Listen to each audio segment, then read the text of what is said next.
everyone, welcome back to my channel. I'm Kayla and it's time to crack into a good book. So today's video is going to be yet another wrap up, and this is books 21 through 30 that I read in August. So like always, we'll start at the lowest rated and work our way up to the highest, and we'll start with a few 3-star books. So the first 3-star book I'll talk about is The Insomniacs by Marit Weisenberg.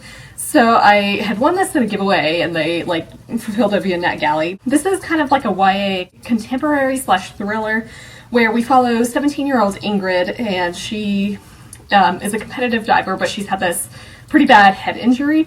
So she is trying to recover from this, and essentially has insomnia and can't really remember what happened other than seeing this guy Van, who was her former best friend and current crush. So she sees him on the sidelines, and that's all she can remember from this accident. And then one night she sees him also awake, so they basically start spending their evenings together while they can't sleep. And there's this also overall neighborhood mystery going on. So I did enjoy this, but I don't think it's necessarily one that I would reread. You know, for it being kind of marketed as a bit of a thriller, I didn't think it was as much of a thriller as I was really expecting. I did certainly predict some of the reveals that happen here. For the most part, it was pretty decently paced, though there was maybe a little bit too much going on. We have a whole bunch of different elements happening, and they mostly, they did all come together eventually, but it just seems like maybe it could have been toned down a little bit. There's definitely some heavier topics here, and there's lots of drama, angst, family issues. We do have some content warnings for things like sexual predation and abuse, pet death, strained familial relationships, drug abuse. Despite all of these different elements being fairly heavy, I just never really felt the stakes were all that high, and it did kind of lack in tension for me. However, I did really like this competitive diving aspect. I do enjoy books with sports in them, so I thought that this was pretty well done, and I thought it was, very intriguing. In terms of the characters, I thought Ingrid was pretty enjoyable. I liked her drive to, be the best that she could at diving, but, I can certainly understand her reluctance to go back to diving after this pretty terrible accident. She does try to do her best and, tries to not be a bother.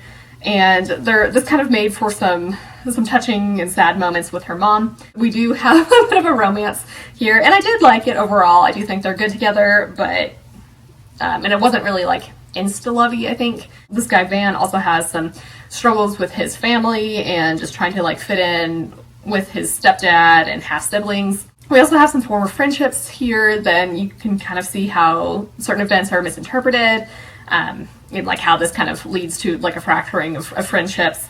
But I do think this book has an overall good message about healing and being able to move on. I enjoyed it, but wouldn't necessarily reread it. The next 3-star book / books I'll talk about, there's actually 3 books that I had read, and they're the books 1 through 3 in the Freelance Familiar series, and the author did send me a box set of all of these for review. The first book is Off Leash. So this is an urban fantasy where we follow Thomas Cat, and he's suddenly turned into a mountain lion. And he's essentially thrown into this magical world after his elderly neighbor dies. So in this world, familiars are kind of sold off at auction to apprentices, and Thomas is basically trying to keep his old life together and also navigate this new world and, not be sold off at auction to some not so great apprentice. So I think that this was pretty enjoyable for the most part. This is definitely a very humorous idea, and I did like that there was some humor sprinkled throughout it. However, I do think I could have used more of this tone consistently throughout the book. I think the beginning was definitely humorous, and then it kind of lost track of that as the book progressed. I liked this idea of these mundane people, I guess, living side by side with this magical world, except for in Las Vegas, where everything is just out there, and it's what happens in Vegas stays in Vegas. So I thought that was really funny. We do have a murder investigation going on, and so that was pretty interesting, and I did also enjoy learning about the magical world. We have a variety of animal familiars, which I thought were interesting. We have werewolves, we have people with different powers, mostly elemental magic in this particular book, I think. I did enjoy learning more about this familiar bond. It's a very deep bond. If one partner dies or something happens to them, it is actually very painful. So I thought that this was pretty well done. I did also like how Thomas doesn't really want to lose himself and like wants to retain his human life basically, and he also doesn't want to be stuck in a terrible bond, which like totally makes sense based on what we've learned about this familiar bond. You know, it's obviously like a very deep connection, and you don't want to be connected to somebody who you don't like. There's also a squirrel named Rudy who likes to explode things, and I did like Rudy quite a bit. That being said, there were some things that I struggled with here. I felt overwhelmed at times with some of the explanations, like it went a little bit too in-depth, and I was just kind of like, this is a little bit too much for me right now. I did get confused at several points throughout the book. I am still not really certain how Thomas was actually transformed into a familiar, and just kind of about like the world building in general, I still have some questions. I also, I think, was very confused because several characters seem to have rather abrupt changes in personalities, and it's, you know, it's hard to know, I guess, who to trust, and like people are not really what they seem. So I don't know, I guess I could have just used a little bit more development with this and like build up to being able to predict who may not be trustworthy. And then we'll hop into the second book, which is Marking Territory. So in this book, we follow Thomas again, who is trying to essentially get this magical essence to heal his friend, and he teams up with a group of techno-magi, and they're battling other mages and the multiverse, essentially. So I think that this was still a really fun idea, but again, I have some of the same minor complaints, I think, as the first book. In terms of the strengths, I think that this like idea of alternate dimensions kind of opening up and causing changes to people and places, like I really liked that. I thought that was super cool, and just like, you know, based on the dimension that opens up, it causes different shifts in personality or just like entire being. So that was really neat. I liked this idea of the techno-magi, and I liked just like the magic that's associated with them. We do learn more, I think, about the bonds and general magic here, so that was useful. And I liked seeing Thomas kind of like explore this idea of, could he be a freelance familiar instead of like having to just be a familiar to only one person. So, you know, all that being said, again, like I mentioned, I still had some of the same problems where I was just feeling a little bit confused. In particular, there's like this like tasks and groats, which I'm pretty sure are like, it's just like magical currency, and like, you know, you can kind of tell that through context clues and everything, but I'm not sure if I just like missed the original explanation of it, but it just like kept coming up over and over, and I was like, I'm not entirely sure how this works exactly, so that just was a little confusing. And again, I had some problems trying to just keep everybody straight in my mind, and I also felt, again, that we had some characters abruptly shifting personalities, and it was startling, I guess, to see people act in different ways all of a sudden. So I could have, again, just used some more build up to these changes in actions. We do get some more humor here, but it's one of those things where it's like I could have used more of it. Finally, the third book in this series, High Stakes. We're set in Las Vegas now, so I really liked that. We do get some scenes like in the casinos, and it does feel like we're there, so I did appreciate that sort of setting.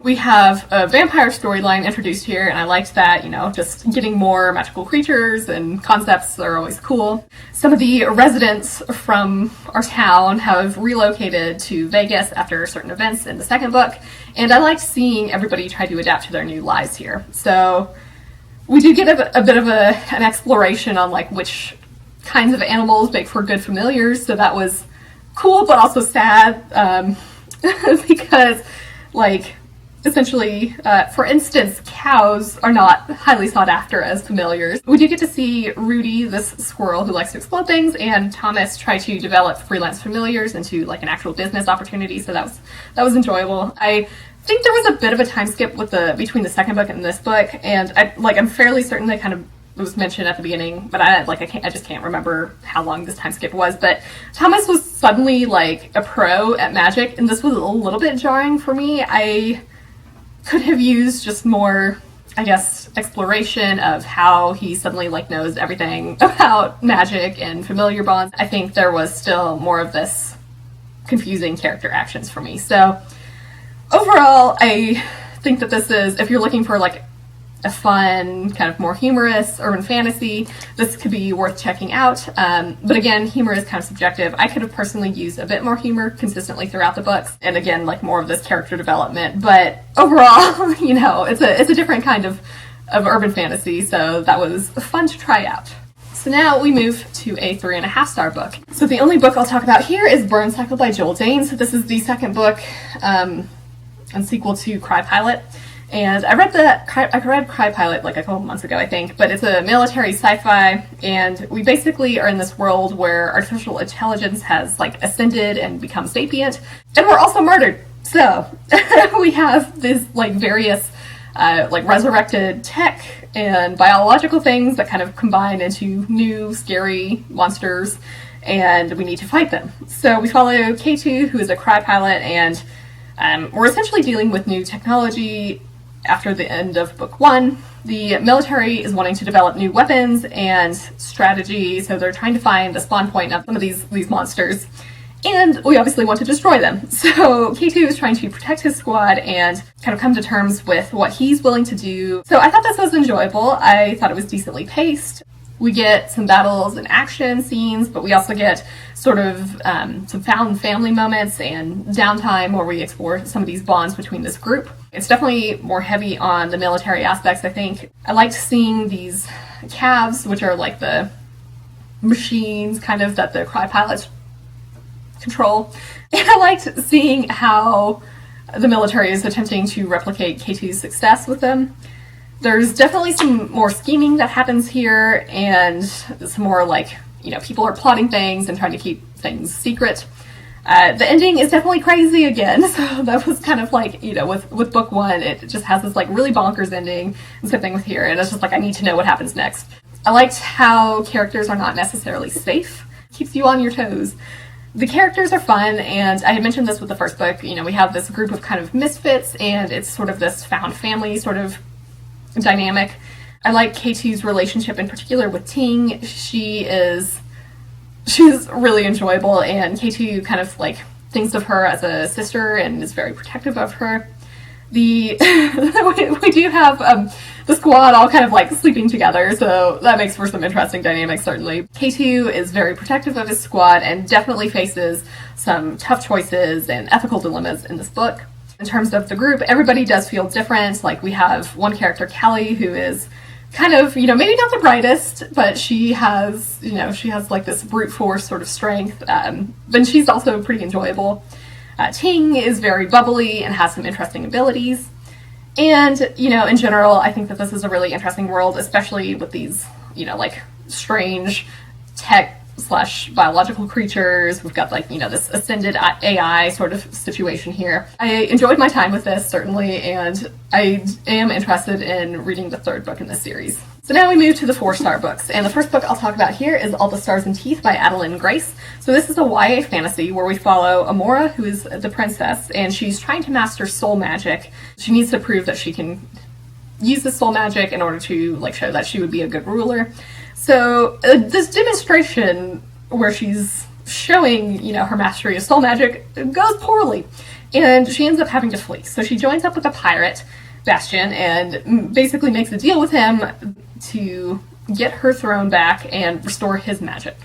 So we also have destructive new magic on the rise. We must face a variety of people and situations. You know, we've got legendary monsters, mermaids, and a stowaway. So I thought this was really enjoyable, though I will say it was a little bit confusing at the start because we're, you know, kind of thrown in. We have a whole bunch of islands, and each island has its own unique type of magic. It took a little bit for me to get oriented, but I did eventually, you know, understand what was going on. I really liked this ocean and island setting. We have a lot of, you know, fun ship scenes, and we've got some sea creatures, so I loved that part. It's certainly like a very interesting culture. Like, you're only allowed to practice one type of magic, and again, like I mentioned, each island has its own unique type of magic, so if you practice that magic, you have to live on that island, essentially. So I did predict, like, why and how things got to be this way, but I did enjoy seeing, you know, that reveal and, like, confirming my suspicions.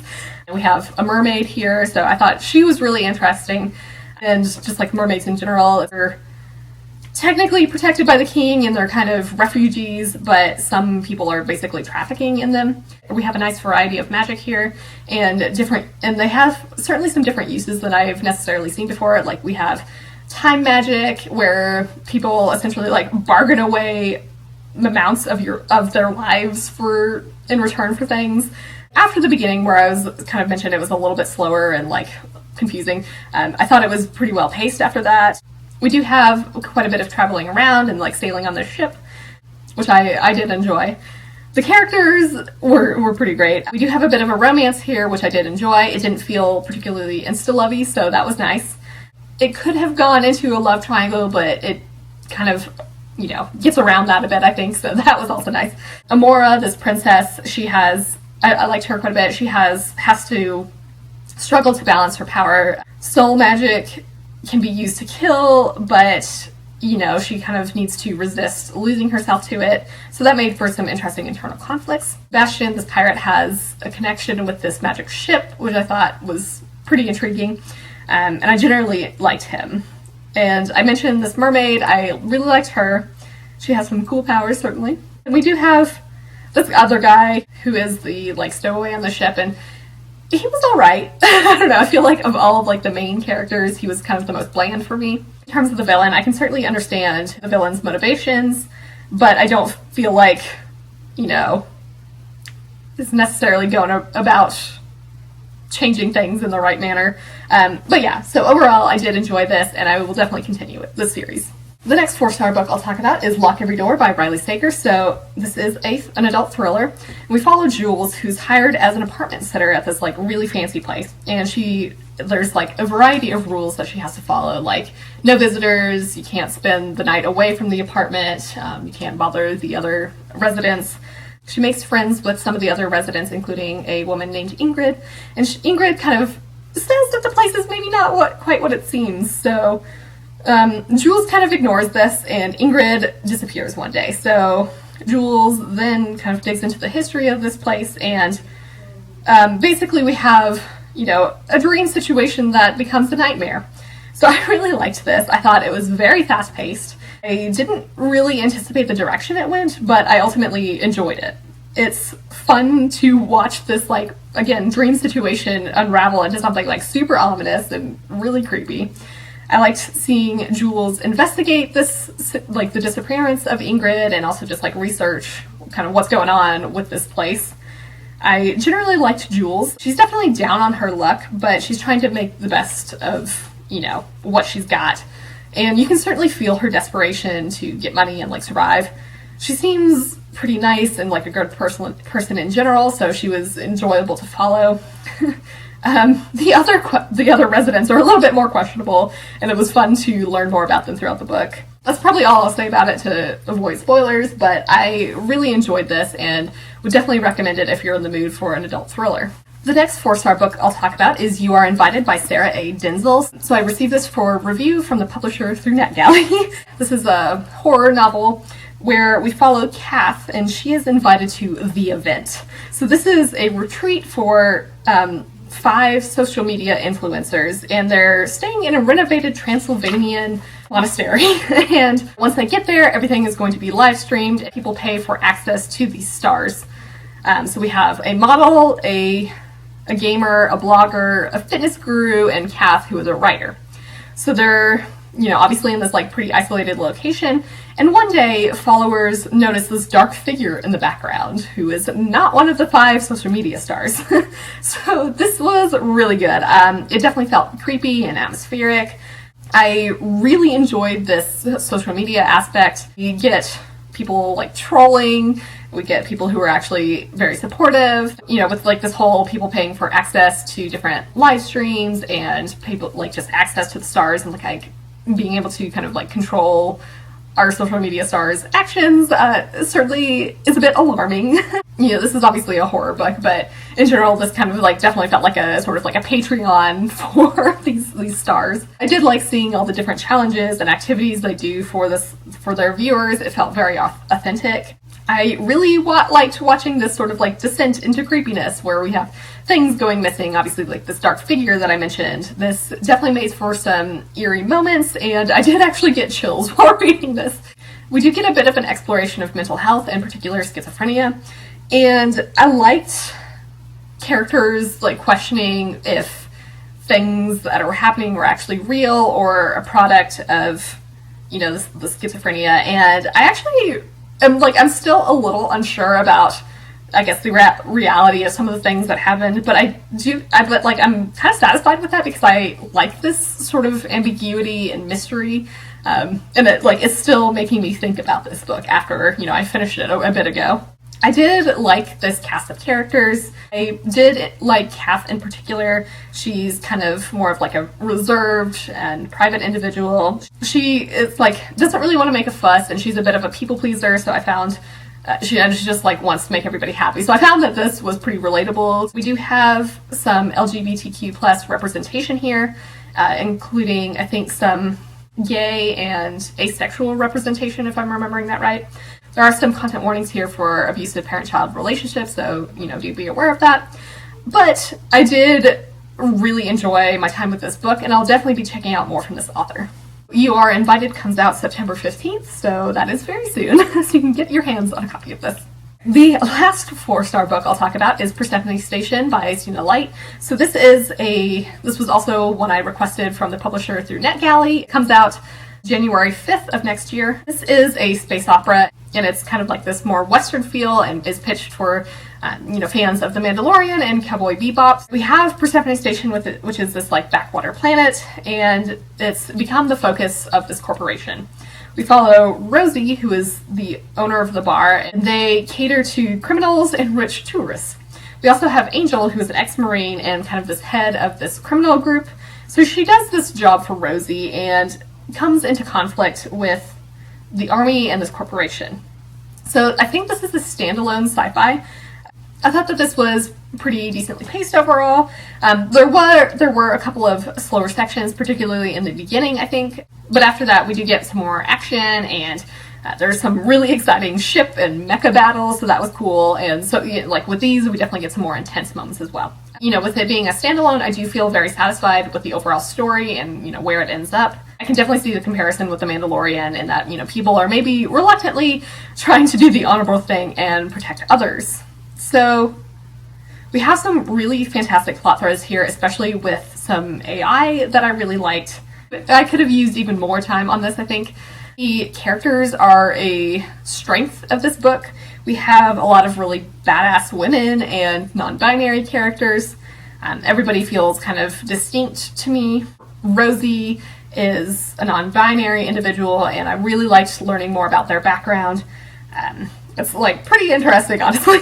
Angel and her crew are really fantastic. I think some, if not all, are former Marines, and we kind of learn about their background and just, there's some interesting, essentially resurrection tech that has been used, and it's super cool to learn about. And definitely I don't know, I feel like the strain on your body of being resurrected after dying would be pretty tough to deal with. And I feel like this was pretty accurately reflected in our characters.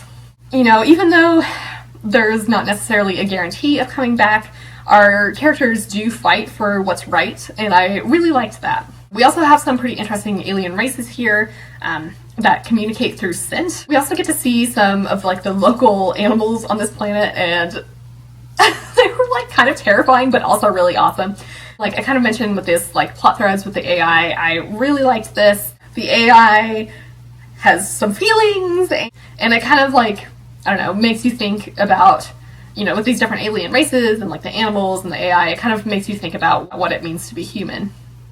We have several different plot threads here, and it's really cool to see everything eventually come together. So yeah, if you're looking for a standalone sci-fi, I would definitely check this out. And finally, we have a 4.5-star book, and that's One by One by Ruth Ware. So I received this for review from the publisher through NetGalley.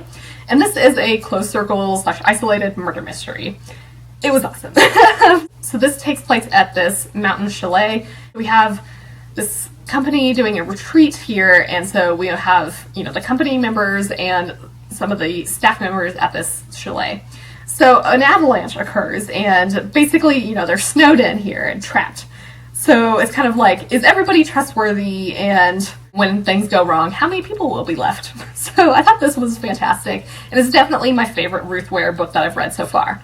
One of the big strengths here is that it feels very atmospheric, and this is particularly well done, especially it makes you feel like you're there, and it feels cold and snowed in, dark and isolated. So that was spectacularly well done, I think. It takes place at this like ski resort essentially, so I thought that aspect was probably my favorite, and you know, I'm a skier myself, so I think that really helped me connect with this story much more. We follow 2 points of view here. We have Erin, who is a worker at this mountain chalet, and we have Liz, who is part of this company retreat. So Erin I thought was fantastic. She's very relatable and just very sweet and nice. Liz is kind of more awkward and struggles to pick up social clues. So I will say I didn't necessarily enjoy Liz's sections quite as much, but I think following both Liz and Erin allows us to really grasp the situation of what's going on here. It's fun to watch both of them as events unravel. This company on this retreat it's really fun to learn more about them. They're a social media company, and it's kind of like a music-based thing. You can like snoop on other people who are listening to different music. So at the beginning of each chapter, there's like a little bit of summary, kind of like snooping, and it's really interesting to watch the progression of that at the beginning of each chapter as the story goes on. This was obviously very fast-paced, and I just like absolutely needed to keep reading. So like if you're looking for an atmospheric book to read in winter, I would definitely pick this up. Again, I probably connected with it a little bit more, maybe because of the skiing aspect, but I would definitely recommend it. Again, it's my favorite Ruth Ware book that I've read so far, and if you're looking for a fun, isolated, like murder mystery, I would definitely pick this up. So this actually just came out in the US September 8th. I'm not sure if it's already out in other locations, but so with that, those are the 10 books that I have to talk to you about today. Let me know in the comments if you've read any of these books or think you might pick them up. And for your question of the day, let's go with, if you were turned into an animal, what animal would you choose? I hope you're all having an excellent day and are reading something awesome. If you enjoyed this video, feel free to give it a big thumbs up, as that would certainly help me out. But with that, I think I'm going to wrap it up here and see you in the next one.